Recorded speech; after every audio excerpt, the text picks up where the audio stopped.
प्रश्नावली 4.1 प्रश्न संख्या 4 निम्नलिखित कथनों के लिए समीकरण दीजिए।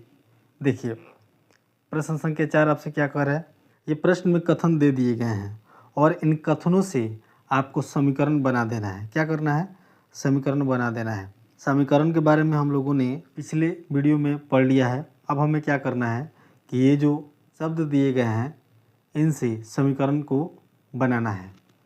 क्लियर?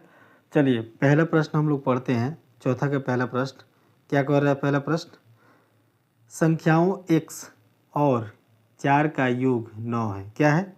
संख्याओं x और 4 का योग क्या है? 9 है। संख्या क्या है? x और 4 का योग मतलब 4 को क्या करेंगे? x के साथ जोड़ देंगे और x के साथ जब 4 को हम लोग जोड़ रहे हैं तो हमें क्या प्राप्त हो जा रहा है? 9 प्राप्त हो जा रहा है। तो देखिए पहला प्रश्न का उत्तर आ गया, आपको दिख रहा होगा। चलिए फिर एक बार और पढ़ते हैं। संख्याओं x और 4 का योग 9 है। तो संख्याओं x और 4 का योग करने पर हमें क्या प्राप्त हो जा रहा है? 9 प्राप्त हो जा रहा है। इस प्रकार प्रश्न संख्या 1 का समीकरण निकल के आ गया, x + 4 = 9। क्लियर? चलिए आइए अब हम लोग दूसरे प्रश्न को हल करते हैं। y में से 2 घटाने पर 8 प्राप्त होता है। क्या प्राप्त होता है? 8 प्राप्त होता है। तो चलिए अब इसको हम लोग हल करेंगे। पहले लिखेंगे y में से क्या करना है? 2 को घटाना है। किसको घटाना है? 2 को। y में से 2 घटाएं तो हमें क्या प्राप्त हो रहा है? 8 प्राप्त हो रहा है। क्या प्राप्त हो रहा है? 8 प्राप्त हो रहा है।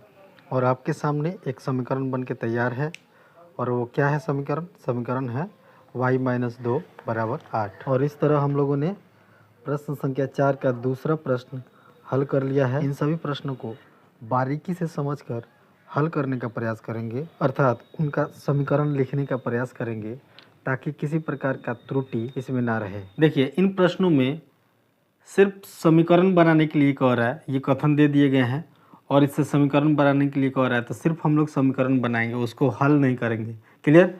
चलिए तो अब हम लोग तीसरे प्रश्न में आते हैं। तीसरा प्रश्न क्या कह रहा है? a का 10 गुना 70 है। क्या है? a का 10 गुना 70 है। तो हम लोग a लिखेंगे और इसका 10 गुना करेंगे। इससे क्या करेंगे? 10 से गुना करेंगे। वो किसके बराबर होगा? 70 के बराबर होगा। तो समीकरण क्या निकल के आ जाएगा? समीकरण निकलेगा a 10 = 70। आपको दिख रहा होगा a 10 = 70। इस कथन का समीकरण क्या निकल के आ गया? a 10 = 70। क्लियर है? चलिए अब हम लोग आते हैं चौथे कथन की तरफ। चौथा कथन क्या कह रहा है? संख्या b को 5 से भाग देने पर 6 प्राप्त होता है। क्या है? संख्या b को हमें क्या करना है? 5 से भाग देंगे तो हमें क्या प्राप्त हो जाएगा? 5 से भाग देने पर हमें 6 प्राप्त हो जाता है। क्या प्राप्त हो जाता है? 6 प्राप्त हो जाता है। इस समीकरण को हम ऐसे भी लिख सकते हैं। कैसे लिख सकते हैं? b/5 = 6, ऐसे लिख सकते हैं। क्लियर? तो क्या आ जाएगा? प्रश्न 4 का उत्तर आ गया b/5 = 6, या b में 5 से हम लोग भाग देंगे और 6 प्राप्त कर लेंगे। क्लियर? चलिए इस प्रकार प्रश्न 4 यहाँ पे हल होता है और समीकरण b/5 = 6 प्राप्त होता है। देखिए प्रश्न संख्या 4 तक हम लोगों ने हल कर लिया है और 4 तक के सभी प्रश्नों के समीकरण हमने लिख लिया है। इन प्रश्नों में कथन दिया हुआ है और समीकरण लिखने के लिए कहा जा रहा है। अब हम लोग अगले प्रश्न की ओर चलेंगे और उसे हल करने का प्रयास करेंगे।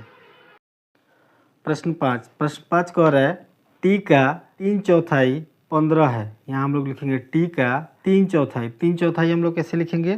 3/4। क्या लिखेंगे? 3/4 क्या है?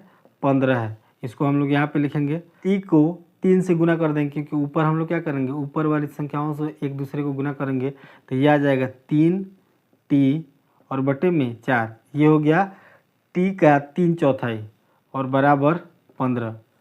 t का 3/4 बराबर क्या हो गया? 15। इस प्रश्न का उत्तर क्या निकल के आ गया? t का 3/4 = 15। प्रश्न 5 यहाँ पे हल होता है। अब हम लोग चलेंगे प्रश्न 6 की तरफ। प्रश्न 6 क्या कह रहा है? m का 7 गुना और 7 का योग 77 देता है। m का 7 गुना, इसको हम लोग यहाँ पे हल करते हैं।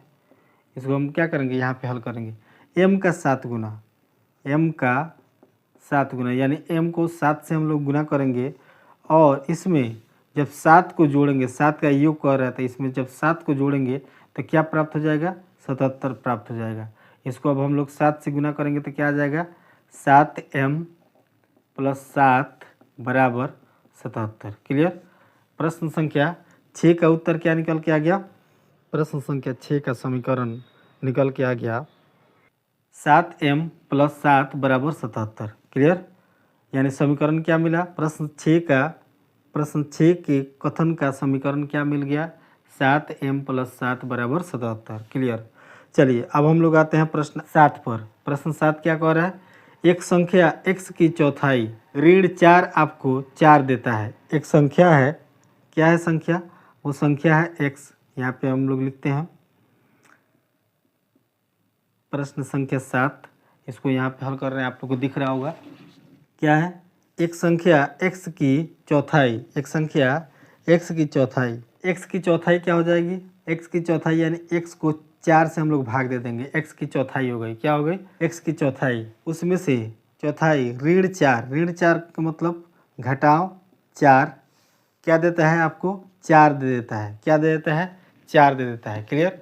यहाँ तक आप लोग को दिख रहा है? यानी प्रश्न 7 का उत्तर क्या निकल के आ गया?